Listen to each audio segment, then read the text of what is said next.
Bonjour, nous sommes le samedi 26 décembre 2015, j'allais presque dire 2016, et je fais le tour d'un certain nombre de réunions, notamment des repas, des réveillons, des choses comme ça, et ça m'a fait réfléchir sur certaines choses, notamment la question très particulière de l'interchangeabilité.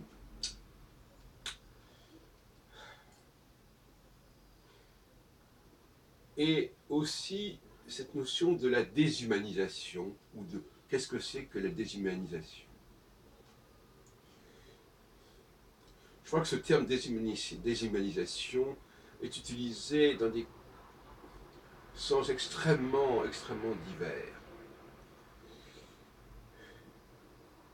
Et je ne suis pas sûr qu'on ait tous la même définition de cette formule, de cette expression.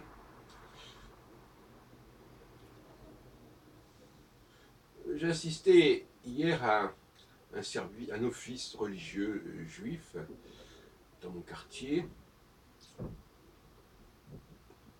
l'occasion du Shabbat, qui se célèbre à la tombée de la nuit en général, donc actuellement vers les 16h, 17h, mais qui dans bien des endroits ne se célèbre que vers 18h, 19h, et toute l'année, sans tenir compte des changements de saison. Mais ce n'est pas le problème. Le problème, c'est à quel point ces réunions sont articulées sur des automatismes, mais de façon absolument incroyable.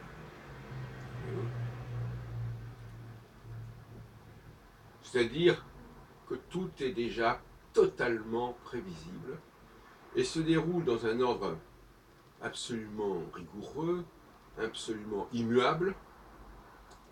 Et moi, je ne peux pas ne pas parler alors de déshumanisation. Même si, bien entendu, tout est très paisible, si tout tourne, tout est bien huilé. Mais tout est bien huilé, ça renvoie plutôt à des machines. Et pour moi, ce qui relève de la machine, ce qui ressemble à la machine, ça n'est pas réellement ce que j'appellerais l'humain. La machine, pour moi, est liée à la déshumanisation. Donc, voyez-vous, le terme est utilisé de manière polémique, parfois selon des principes totalement opposés. Bien entendu, on va parler de déshumanisation quand les gens se font la guerre, quand les gens commettent des atrocités, etc. Mais je suis désolé de dire que pour moi, le péril de l'automatisme, qui est souvent lié d'ailleurs à la lecture, c'est pas forcément des choses d'une technologie très avancée. Dans les synagogues, on ne peut pas parler d'une technologie très avancée, mais ça n'empêche pas que ce sont quand même des automatismes et que le livre est par définition un vecteur d'automatisme, et ça n'est pas d'hier, ça ne date pas d'hier. Pour moi, c'est un danger là beaucoup plus grave, beaucoup plus pernicieux, beaucoup plus sournois. À ce propos, dans ce contexte d'automatisme, il est clair que le recours à des personnes n'ayant pas une culture particulière, n'ayant pas une connaissance particulière, si ce n'est la capacité de lire, et interpréter, j'aime même pas tellement le mot, de déchiffrer ou de reproduire, de lire au sens d'un lecteur de CD. Cette capacité de lire, on peut très bien imaginer un Chinois qui ne connaît pas le français, qui ne connaît même pas l'hébreu, apprendre à lire à haute voix des textes en hébreu. Surtout quand ce sont des textes liturgiques ou bibliques qui sont vocalisés. Donc il suffit d'apprendre. On peut même penser que des machines peuvent parfaitement lire l'hébreu. Et donc par conséquent, les femmes peuvent lire l'hébreu, les étrangers, même non juifs, peuvent parfaitement lire l'hébreu, des gens qui n'ont aucune connaissance du pays en question peuvent lire l'hébreu, et peuvent lire n'importe quelle autre langue. Et c'est en ce sens-là qu'on retombe dans la question de l'interchangeabilité. C'est-à-dire que quand quelqu'un fait quelque chose, tout en sachant que quelqu'un d'autre pourrait le faire à sa place, qu'est-ce qui se passe dans sa tête? Quel comportement va s'opérer? Quelle stratégie va découler de cette conscience d'être interchangeable? Eh bien, il y a deux lectures possibles de cette affaire. Certains diront, bah oui, bah, on est très décontracté, c'est interchangeable, on peut faire ceci, l'autre peut nous remplacer, c'est pas un problème.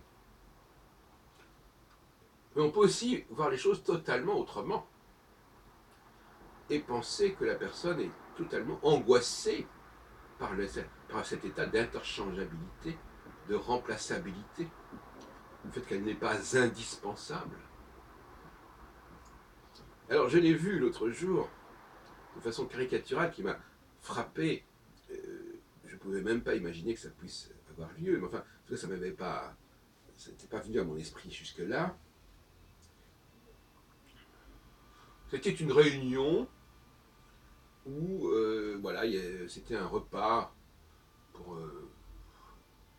il y avait quand même quelques centaines de personnes, et chacun s'asseyait à une certaine place. Voilà. Et alors, comme ça se produit normalement, il y a des gens qui se retrouvent, qui ont envie d'être ensemble, et qui vont demander est-ce que vous ne pouvez pas vous bouger, ou est-ce que vous ne pouvez pas permuter avec une autre personne, etc. Et ça, souvent, ça a été très mal vécu. Moi, c'est ma place, je n'en bouge pas. Je ne bouge pas de ma place. C'est-à-dire que cette personne-là, elle a cette place-là, mais elle sait très bien que cette place-là, bon, elle l'a comme ça. Et en fait, elle a peur qu'on vienne la remplacer, justement. C'est le cas de le dire. Qu'on vienne la remplacer, qu'on vienne prendre sa place. Qu'on vienne lui prendre sa place. Sa place, c'est son siège, en quelque sorte. Sa place à table. Et je l'ai vu, ce phénomène se reproduire à plusieurs reprises au cours de cette même soirée. Ça dépend, bien entendu, du niveau social des personnes. Ce sont des gens en situation de précarité, ils ne vont pas réagir de la même manière. Toujours est-il que ça m'a frappé. Je me suis dit, et finalement, cette interchangeabilité, est-ce qu'elle crée de la sécurité ou de l'insécurité?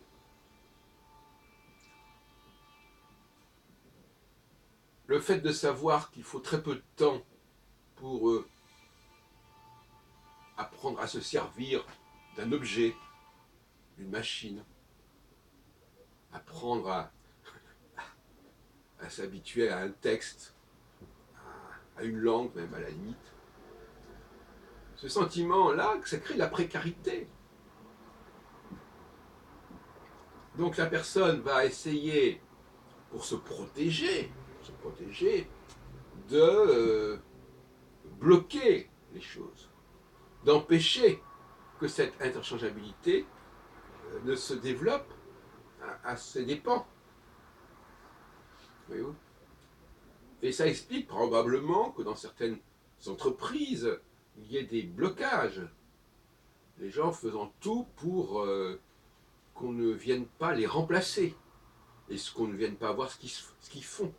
Pour qu'on n'ait pas à les remplacer, pour qu'on n'ait pas à apporter un jugement. C'est-à-dire qu'il y a une opacité, paradoxalement. Alors, l'interchangeabilité peut évoquer une forme de transparence, mais en fait, elle génère de l'opacité. Une opacité qui est produite par les agents eux-mêmes qui ne souhaitent pas risquer. Alors là aussi, quand il y a des risques, les gens prennent toutes sortes de précautions, plus ou moins en amont. Ils ne veulent pas risquer qu'on puisse prendre leur place. Et ils vont donc essayer de verrouiller le système pour que ça ne risque pas de se produire à leur dépens. Je crois que là, nous avons une piste de recherche intéressante au niveau du fonctionnement de l'entreprise. Et je pense que quand dans des entreprises, il y a ce genre de problème, il faut aller chercher à ce stade-là, à savoir que cette entreprise propose des jobs qui sont très peu spécialisés. Et d'ailleurs, ce qui implique une spécialisation qui peut être acquise en un très court laps de temps, ce qui revient au même. Inversement, les personnes qui ne sont pas, qui n'ont pas la conscience d'être interchangeables, qui ont le sentiment que ce qu'elles font exige des conditions très complexes pour qu'on puisse les remplacer, eh bien, ces gens-là n'auront pas ce genre de comportement. Donc plus votre travail est personnel, plus il est original dans le plein sens du terme. C'est-à-dire, plus vous êtes à l'origine de ce que vous faites, et pas simplement quelqu'un qui va récupérer des choses qui sont déjà développées, qui sont déjà accessibles par d'autres.